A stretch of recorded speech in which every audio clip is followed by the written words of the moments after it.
Ayan guys, nandito na tayo sa may crossing ng Nasugbo, yung papuntang Kalatagan pag dumiretso ka. Pagkakaliwa ka, Patagaytay yan.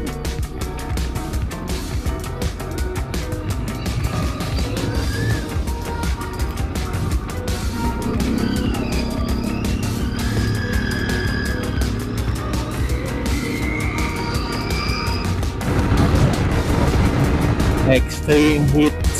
So yan. Let's go!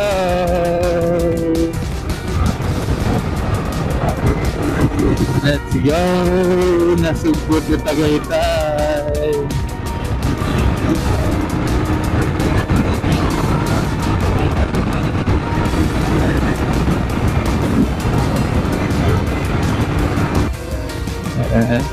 I love Tuy. Crossing I love Tuy. Yung may Jollibee dito sa pinaka paanan ng Tagaytay. Papuntang Tagaytay yung Jollibee. Dahil pala dito ako nag-stop over. Maraming parking.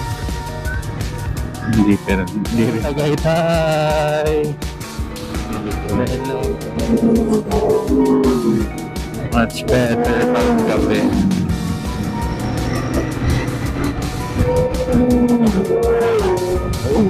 Sarap. Pumupunit ng kalsada.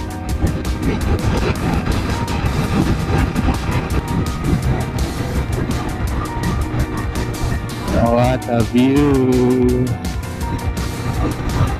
I love you!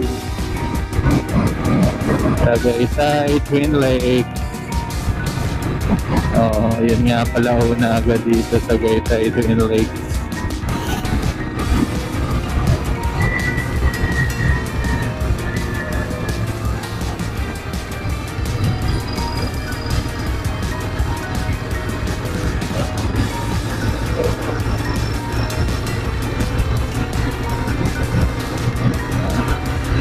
Let's go!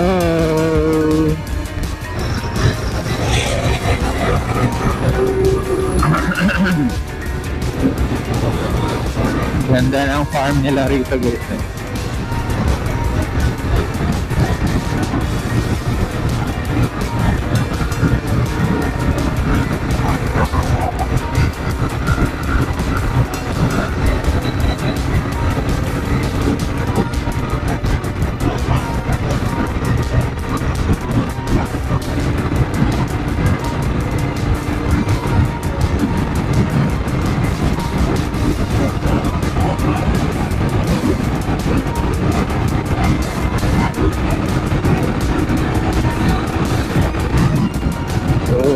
Patay ang butterfly.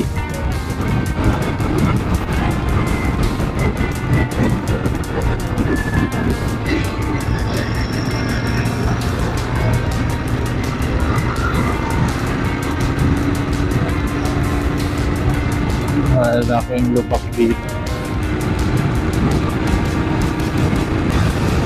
So, yun nga, magta-topic na lang tayo guys ng hike mile. Ang gaganda ng mga bagong motor. Next year may baka i-release nila yung production bike nila,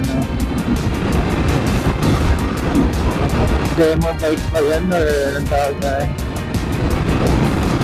sana i-release nila yung 450 F 450 GS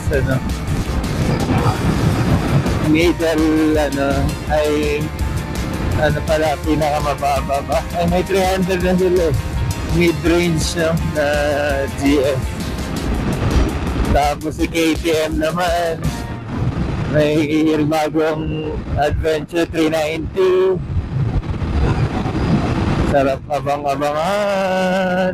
Si CF Moto nag-announce na ng mga bago nilang motor. Sarap din ng 800 MT yung CF Moto. Kung meron ka nun, solve na ang long rides mo. Or kahit yung 450 MT lang MTX nga pala yung 800. CF Moto 800 MTX, ano yung bagong release nila ngayon. Yung sa EICMA naman, at saka yung mga boom niya, boom, CX-75 SRS or SS, basta yung RSS, ganun.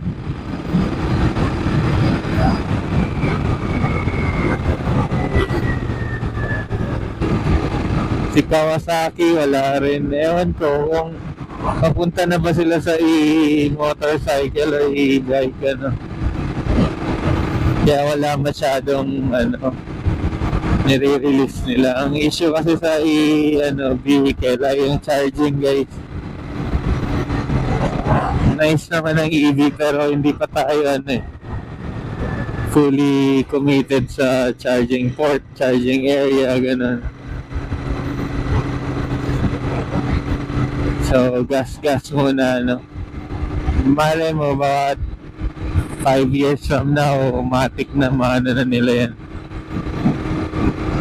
Kasi may Tesla na rito sa Pilipinas, may in-announce na sila officially, 2 Tesla na sedan. Yan na lang ang topic natin, EICMA na lang, gusto ko yung 450 GS, pinakabago ni BMW, baka nasa yan 500k pataas, mababa na kaya 500k, sana naman hindi, sana nasa lang dito 400 plus, below 500,000. Kasi kagaya ni ZX4RR, di ba? Nag-release ay nag-presyo siya ng 500k nung release siya, kauna-unahang naglabas ng ZX4RR inline 4, worth 500,000 pesos.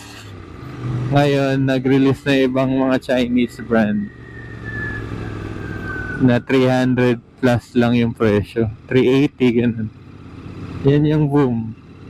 Ang boom ay 384,384. So mas mura pa siya dun sa 500k mo na ZX4RR. Tayo sa magandang church. Ayan, ganda nitong church na nasugbo.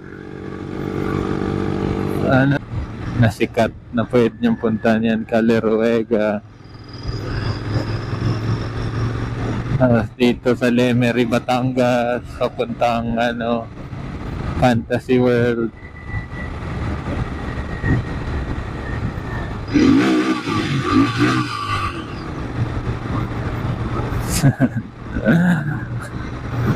Gulat yung bata.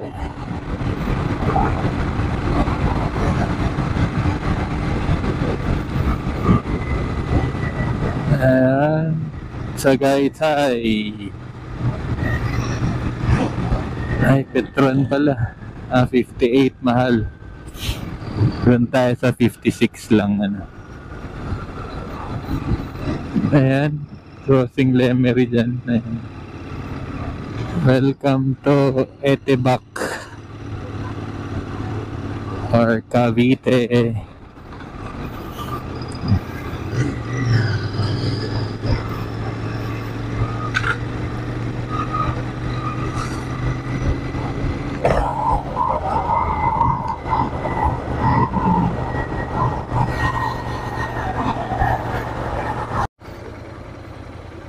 Magkano sa Lanzones, kuya? Lanzones magkano po? 160 po. 160? Isang kilo? Ano lang, 100 pesos na lang ang bibilin ko. Matamis po yan, kuya? Hindi, wag na, okay na. Wag.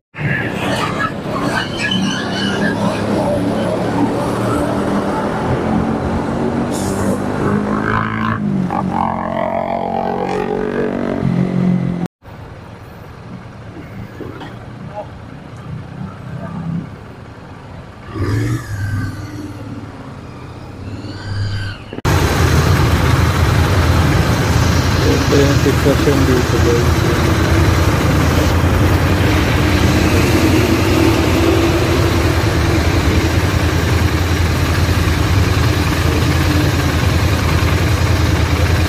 Ginagawang flyover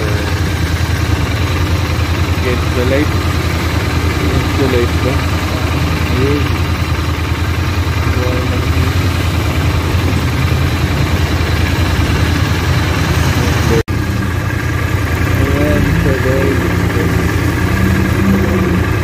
Next year dinadaan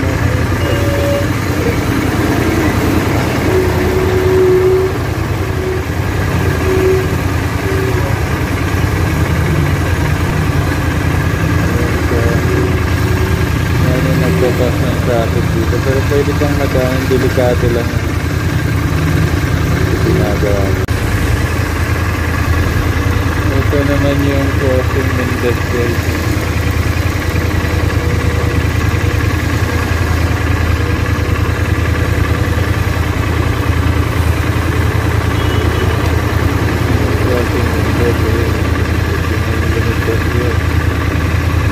Tapos yung sa unahan naman natin yung hindi natin na video last time, yung main road sa unahan ng Sky Ranch, yung mahogany, maraming bulalo.